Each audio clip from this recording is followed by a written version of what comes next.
Good evening all. You're welcome to Tutorials with From Eternity the Schoolboy. Today we'll take a look at physics. In our last class we stopped at Brownian what? Motion. And I say that, remember we are trying to prove different proof that shows that. Remember what you are trying to prove. Remember, we are trying to show evidence of the molecular nature of what? Matter. Particulate nature of what? Matter. That's what we are trying to prove. And we listed different evidence. We have Brownian motion as what? Evidence. We have law of definite proportion. We have diffusion. So I told us that we want to start from where? That we start from where today? Diffusion. So what is diffusion? We have defined diffusion in our review. That diffusion is what? The tendency of molecules to migrate from where and fill an empty space due to their random what? Thermal motion. Basically, they move from area of high what? Concentration to area of low what? Concentration. If you move towards the end of this door now, maybe you ate beans and egg. Maybe you ate beans and egg. Maybe you ate beans and egg. And the beans and egg you ate, you now add what else? You now add beans, egg. What else would you not add there? And apart from that, beans, egg. You now go and add bread is even okay. And what else would you add? Fish. The fish smell like that. Beans and egg alone is okay. Maybe egg, beans, fish, all those things. Then you are still in another, and you don't want to leave this place. You don't want to leave because you want to join the class. Maybe you are still by the side. You just do your bum like this and release it. Just no sound though. Just believe you me, under 30 seconds, this whole place will be smelling rotten. From where you released it to the front of the class. So what happened? Molecules of the air in the air. Remember what we discussed, right? The air molecule will do what? Carry it and do what? Disperse it.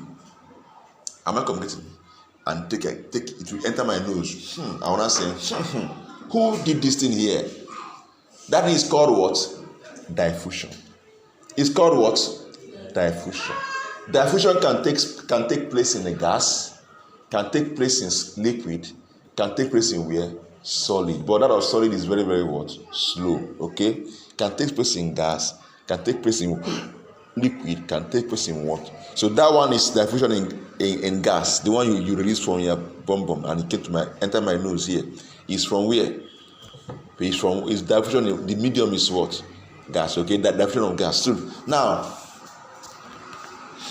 that's what diffusion is what all about. Remember, I said, and it moves from where? Area of what? Of what? Higher concentration to the area of what? Lower what? Concentration. So that is what diffusion what is all about. So we can, as I said before, diffusion can take place in what? Solid. Can take place in what? Liquid. Can take place in what? Gas. Now,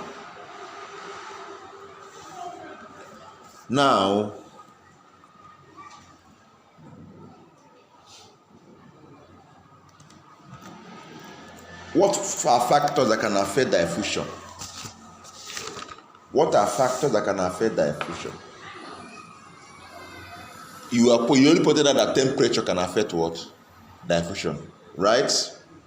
So if temperature increases, what happens to the diffusion? To increase, right? Good. the rate of diffusion. Fat affecting the rate of diffusion. Temperature can affect it. Then pressure and concentration can also affect, of the substance can also affect what? The diffusion rates. So if the concentration here, or basically the pressure, concentration, I think better add concentration gradient, okay? Not just concentration. So if the concentration gradient, if it is high, what will happen? Rate will be what? High. True of us? Good.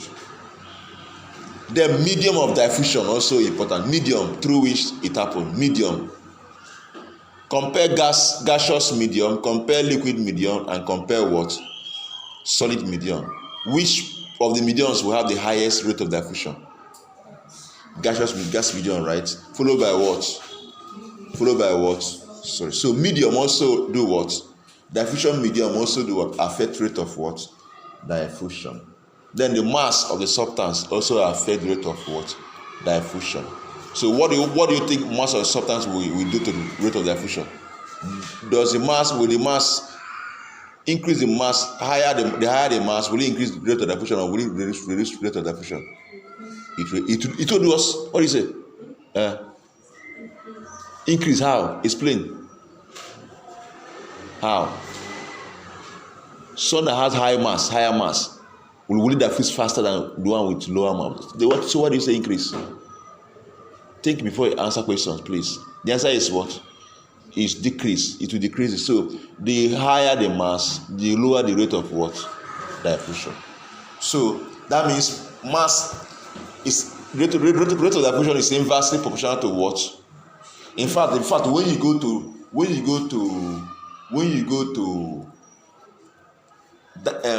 which Graham law of diffusion in chemistry, even in physics, I think in physics too, you realize that the rate is inversely proportional to the rate of diffusion is inversely proportional to the square root of what? Relative what? Molecular mass. True of us. So it's inversely. It's not what? It's even inversely proportional to the square root of it. So it's inversely what? Proportional. It's not direct. So as the mass increases, rate of diffusion will do what? Decrease. Okay? Does it make sense? Now, what of have I mentioned the density? Density. You remember that relative molecular mass of a gas is what? 2 times the what? Vapor wall density, right? So if rate of diffusion is inversely proportional to what? Mass. What do you think it will be directly proportional to the density or inversely? If the density increases, what will happen to the diffusion rate? Increase how? Increase? It's decreased now. The higher the density, the what? Lower the rate of water diffusion. Okay, so just note this point. Let's continue. Let's go to. So we just define diffusion, give example, then talk about the factors affecting rate of water diffusion. Now, another thing I want us to look at, this topic we end very soon, so that we go and rest with Christ this morning. True of us. Now let's look at states of matter. We discussed this in chemistry, but we also discuss it in physics too. Let's look at states of matter. A matter has what? Matter has what? 3 states, right? The solid, the liquid, and the what? The gaseous states. Good.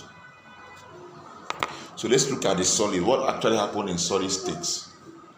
We have talked about this in chemistry. We see that in solid states, the molecules of the solid are closely what? Packed. They are what? Closely what? Packed.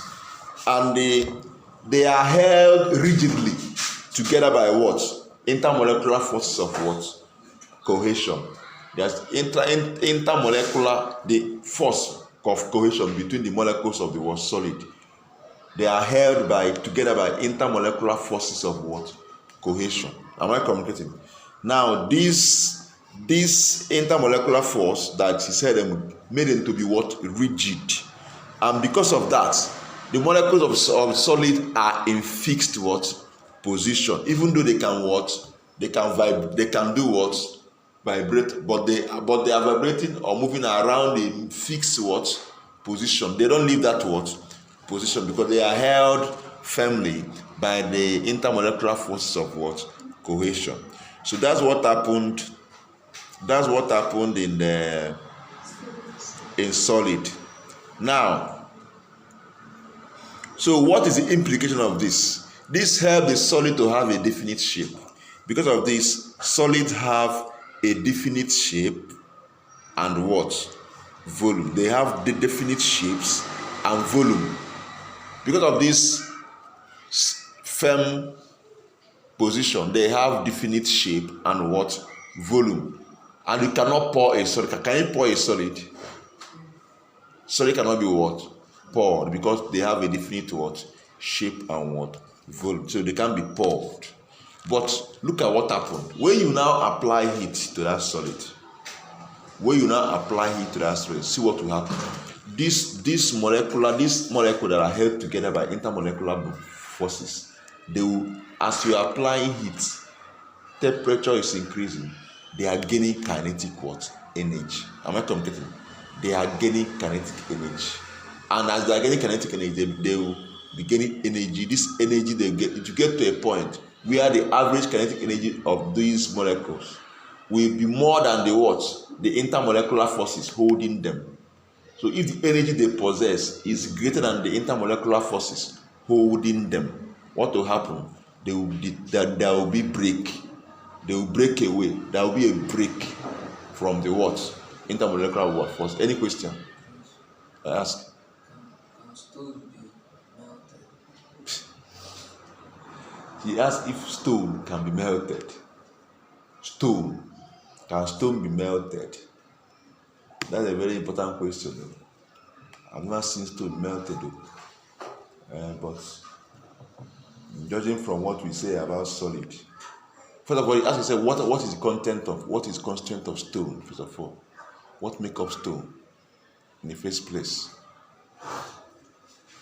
Physically, I've not heard that they are melting stone, but let's go into it chemically. What is component of stone? That's the first question you should ask yourself. What type of stone is this? If it has calcium, if it's calcium carbonate, do you think calcium carbonate can be melted? If so, calcium melted, two of us. So it's possible. So it depends on the constituent of the what? The stone in question. Okay? Basically, it depends on the what make up that what stone.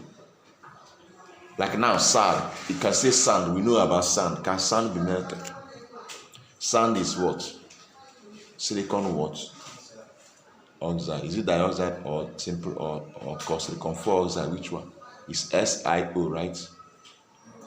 So it's silicon or what? Is it dioxide or oxide? Simply oxide. Which one? Anyway, you just know that can silicon be melted? So people know that silicon is a very important component of glass. True of us.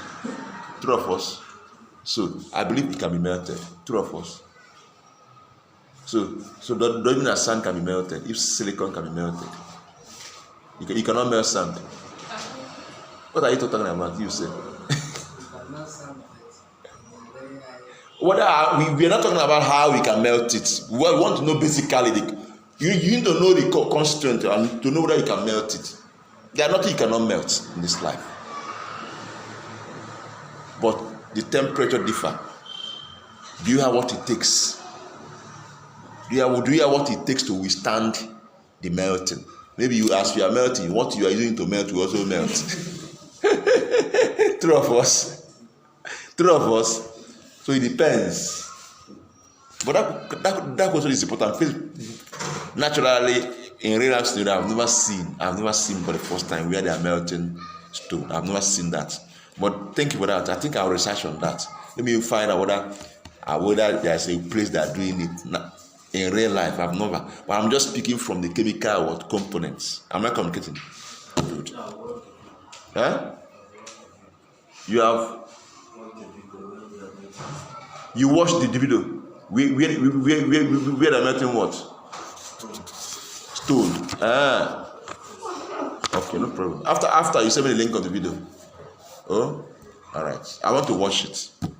I would like to watch it. Now let's continue. I'm just speaking as a scientist. Me, that I've not seen doesn't mean that it doesn't exist. I'm not competing. I'm only speaking from a scientist, from a knowledge of physics and chemistry. That's where the angle I'm speaking from. So once you look at you check the constituent that so far is solid, and the constituent can be whatever component, it can be melted. But I've never seen where they're melting what? Stone. I've only seen iron, metals. I've never seen stone. But I know it's possible. Okay? I'm not saying it's not possible, but I've never seen. And this question you ask, it never crossed my mind. But if you ask me now, I'll make inquiries, personal research on that to see where they're doing it live. Then I will know what they want to achieve with it. Okay? These are things I'll find out. And why they are melting the stone. What they want to achieve with the melting. If they are melting iron, you say they want to mold it into something else. True of course. But I've not seen where they are melting stone. I'll look for it and know. I like that. Thank you very much for this. These are the type of questions I like listening to. After class, you too, as a lecturer, you will have something to go and work on and learn something new. Not you come here and be sleeping. If I ask question, you not answer. If I don't give assignment, you not give. That was the money way. Now let's continue. Now I said that when they gain the kinetic energy, now what will happen? It got to a point, the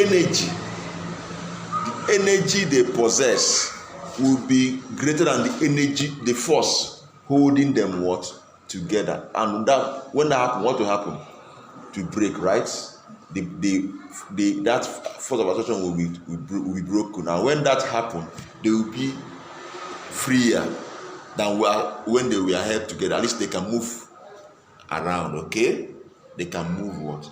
Around. Now the temperature at which their energy conquer the intermolecular force is what we call the what? Melting point. Am I communicating?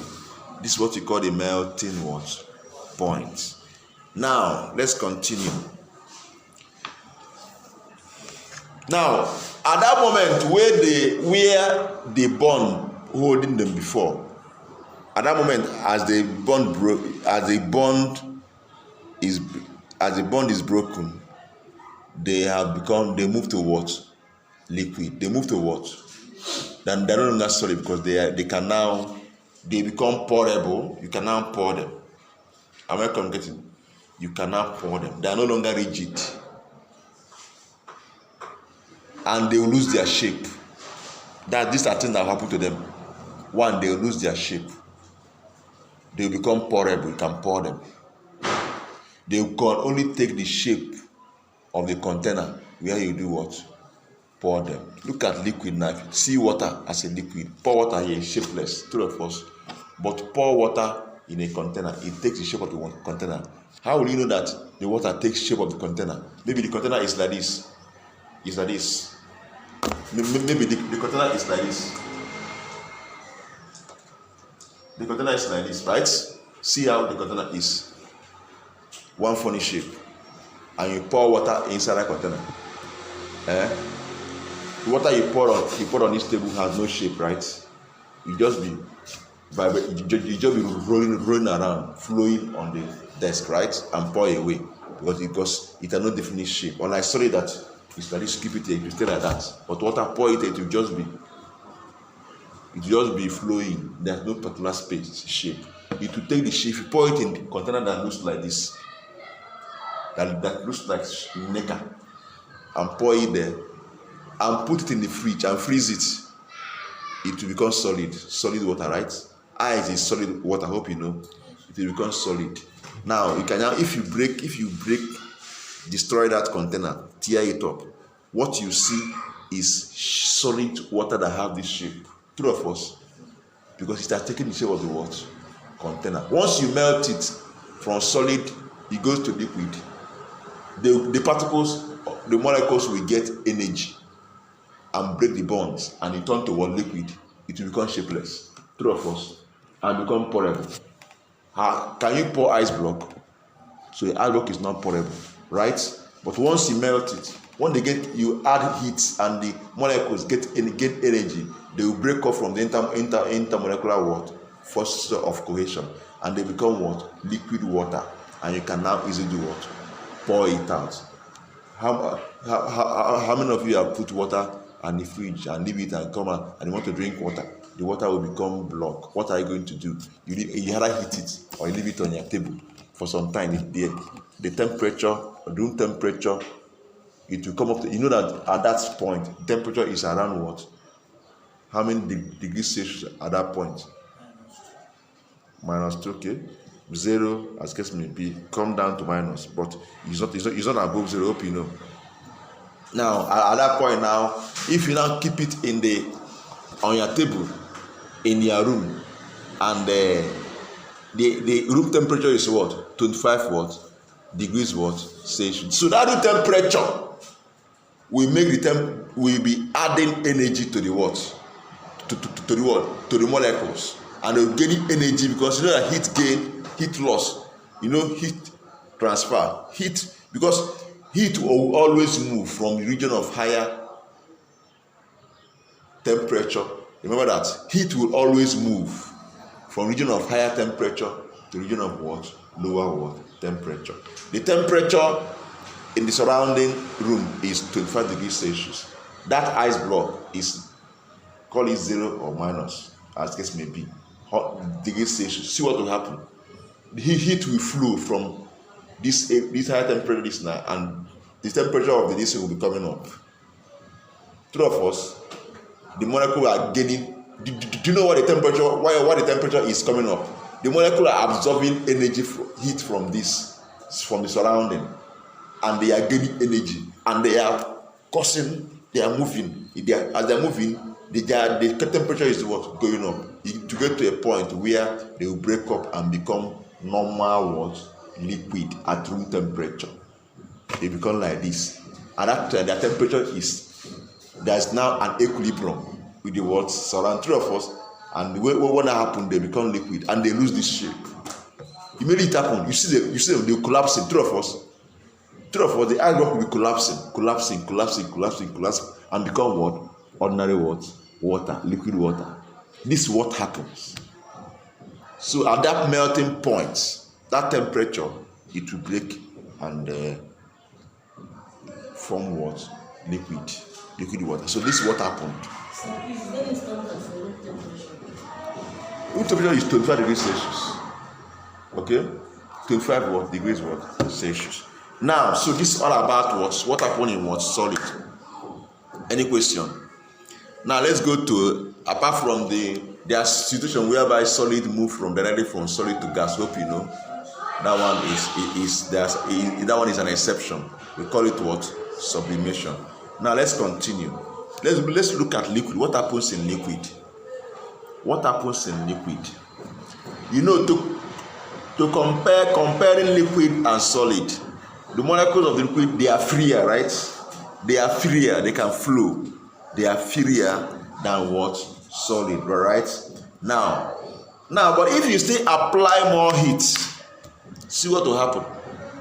The molecule, there are still some weak intermolecular forces still holding them up, but not the rigid one in what? Solid. They can still be. They are still held by some weak forces. Now, when you apply more heat, this molecule will gain more what? Kinetic work, and they become and gain more kinetic energy. They will break down. That's when they will break up a lot of intermolecular forces. Yeah, they will now be completely what? Free. They will break down. Of course, as you are heating, we describe it in chemistry. As you are heating it, it goes to a point where the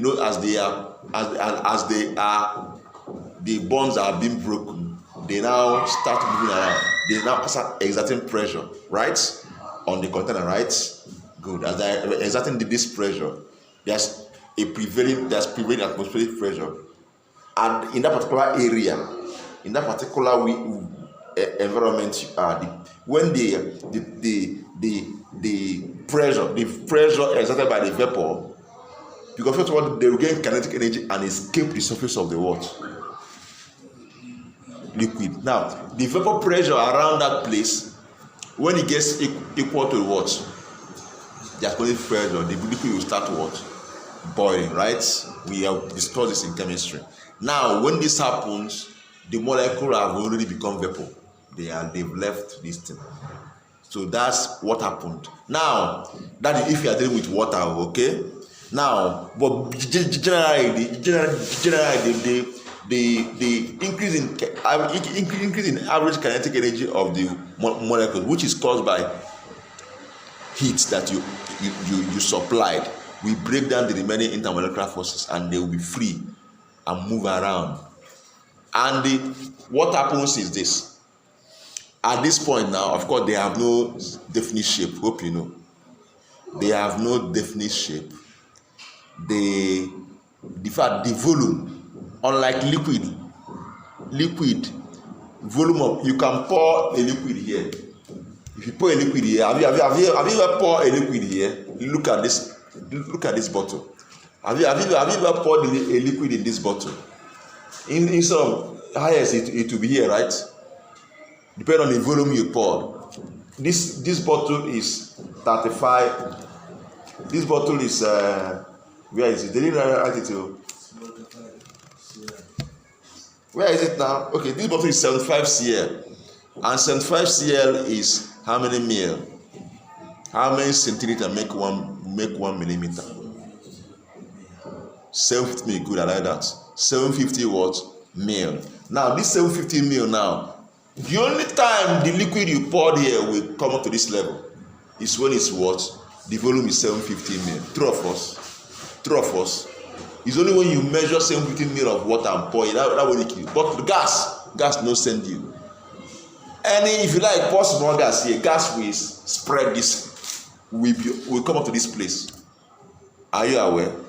This is to show you that the molecules spread, are free. There's a lot of space. They occupy the entire volume. The molecule occupy the entire volume of the container where you put them. Unlike liquid that only mind their business and stay where you put the level they can reach. But gas molecules occupy the entire water container. That's why gas molecules are compressible.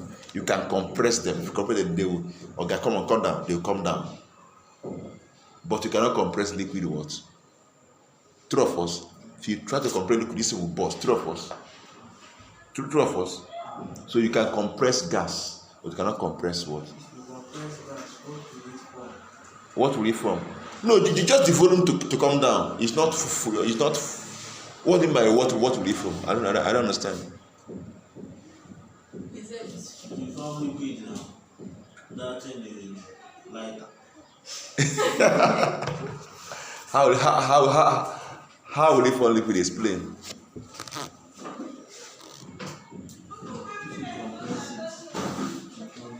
How? Explain.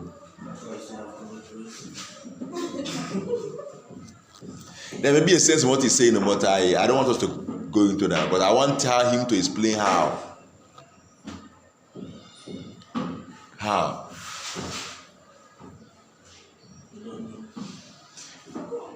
Is there any relationship between pressure and temperature?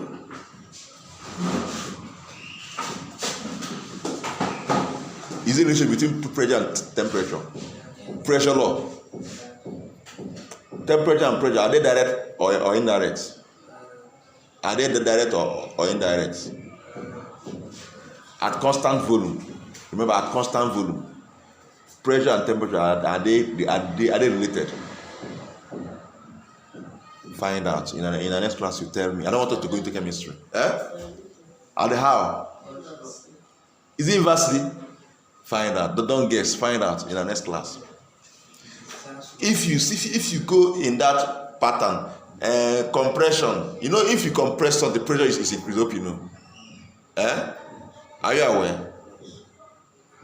So what do you think will happen to temperature? Will temperature increase or decrease? Anyway, let's leave it at that. Find out in our chemistry class. This is not chemistry. We'll talk about it in chemistry class, okay? Eh? Why? Huh? Why? Speak, let me what they're saying now. Traveling to where? Next Friday is what? Next Friday is what? Okay, next Saturday is what? Sorry. Is what? It's true. Wow, that's good. But you see, we just look up pressure law. Isn't like pressure law? There's a pressure law.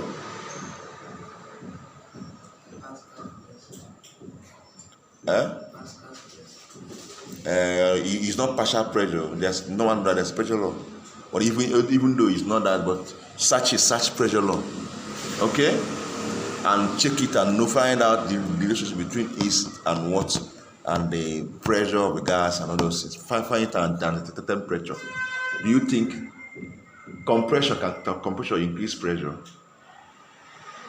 Can it? Yes, it can. True of us. If you compress something, can it increase pressure or decrease pressure?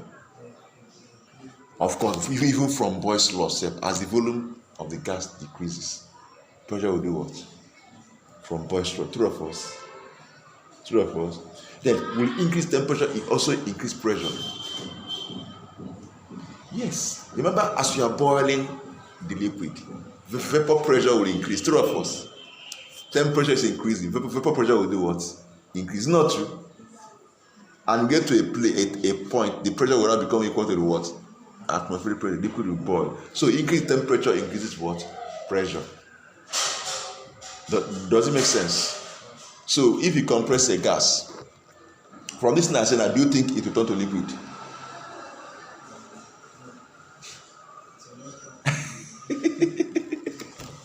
Find out. Let me leave you a suspense. Find out. I want to teach you how to think critically. You see how I now got different points and brought together. I want to teach you how to do deductions. Okay? Think like a scientist, not just to sit down. You are told you carry it and be going. No. Scientists don't think like that. No. You cannot go far if you think like that. You just sit down. You just tell you just carry it and be going. No, reason it out to yourself. I'll give you different instances. Sit down and look at it. Okay? Then there's what we have compressed gas, right? They call it compressed gas. True or false? Is it compressed gas or liquefied gas? They call it. Chibuzo. Is it compressed gas they call it or liquefied gas? That's not compressed gas. Find out the difference between compressed gas and liquefied gas. Now let's continue so we can finish before time. Now let's go back to what we are used to. So now when this happens, what will now happen? They will break. Of course, when this liquid are now more freer, they will start escaping the surface of the liquid, right? And this is called what? Evaporation. True or false? Now, this is what happened. Now let's look at gases. What actually happened in gases? You are tired, right? Yes. Gas, no, yes. Come on. You are tired, not them. You are tired. If you are tired, you stand up. They are not tired. Now let's continue. So gases, what actually happened in gas? One thing in gas is this: that intermolecular forces that is between the molecules. When in gas is negligible.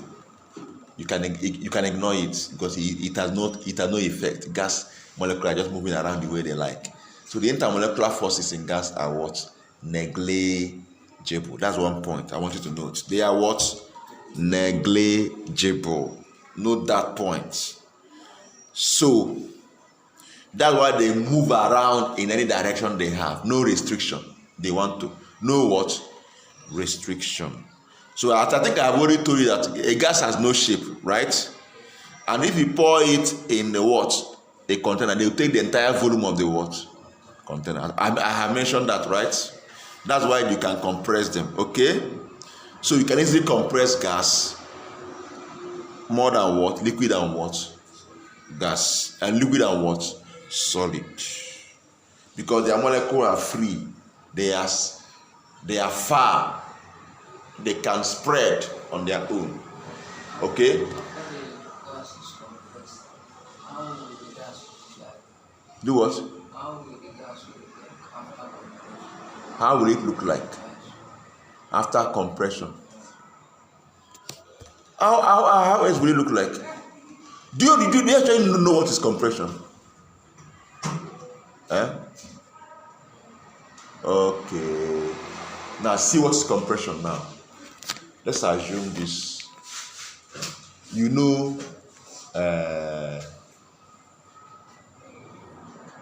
that thing, this pump. How do I put it now?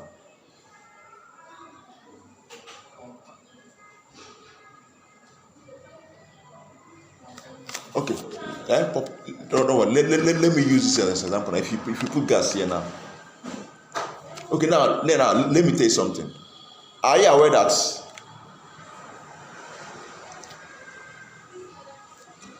this thing here now, if you cover it here, is there gas inside this thing? Is there gas inside this thing? And the water vapor, is it inside this thing? Is it inside this thing? As you open this thing now, is water vapor inside this thing? Remember what we discussed? That you want to know that. Are you aware that water vapor is here now? Is on the air. Are you aware? The only way you know is this: get a cold water. Just pour cold water in this bottle and keep here for some minutes. You see drop of water on the body. Do you know what happened? The water vapor moisture surround in the air. I think I've explained this before now. As they are flying, they will hit this thing. At room temperature, they are vapor. That's why if they hit you, if you say your body temperature is even above 25 degrees, true of us. That's why if they hit you, you will know that they are hitting you. You won't see any water. But this water, cold water here, is it's at low temperature.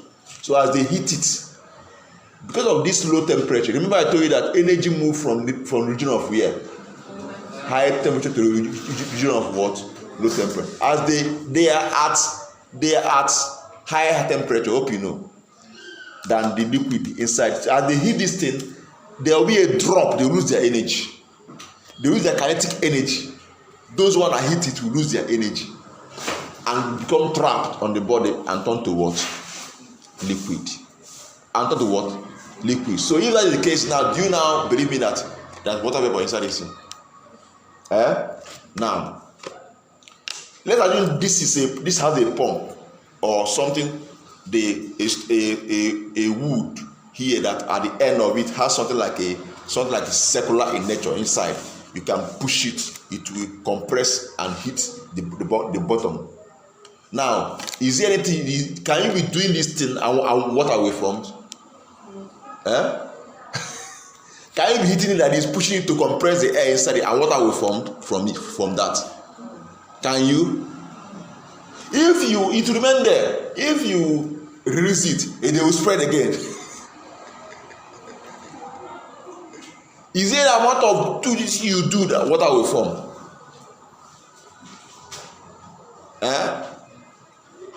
We are thinking critically now. We could call this critical thinking, like scientists we are. So if you study, if you read a material, if you read a textbook, anything, be it physics, be it chemistry, anything the textbook says, try to bring it out. Try to reason it critically. Don't just cram it and go your way. No. Try to break it down and find out whether this is actually true. there must be a link. There is nothing in this textbook. There must not be a link with something that has been proven before or something that will still be proven. It's not possible. That is how I study. That's why I can carry this textbook. Two of us will sit down here. I carry this textbook. I'm looking at it. I'm giving you notes. But if you look at it, it may not be exactly the way it is here. It's called what? Critical what? Thinking. There are some I will say that this textbook is not correct, it's wrong. It doesn't make sense. Am I communicating? So as you are studying, don't just cram things like that and go, no. You should not be doing that as science students. It's wrong. Think out of the box, okay? So I think with this, we are done with what? States of what? I think we are done with what? State of what? Matter. Any questions so far? We are not serious. This lecture is ending by 6 p.m.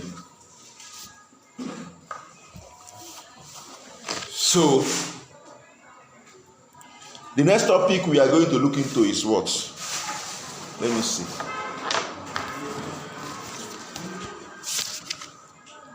We'll look at, we have discussed boiling, melting.